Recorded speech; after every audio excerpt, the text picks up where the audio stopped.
guys, kapag ganyan ang sikat ng araw or ganyan yung panahon, dun lumalabas yung allergy namin dalawa ni Princess. Which is, meron kaming allergy sa sikat ng araw.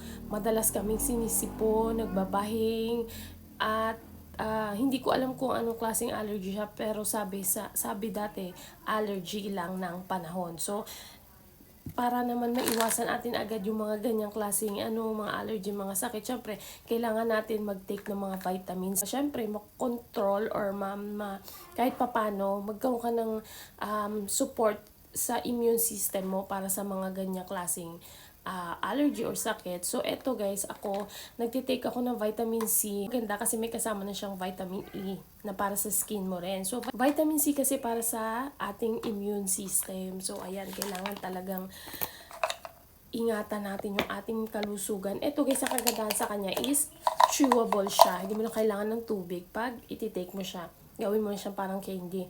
Nguyain mo or di kaya itunaw mo lang siya sa bibig mo. Ang flavor niya is orange flavor. So this is from Nanyang Basic, Vitamin C and E. Ayan, kung gusto niyo mag-purchase, syempre andyan, ilalagay ko sa aking yellow basket. Para ka na talaga nag-candy. Hindi siya mapait at hindi siya mapakla.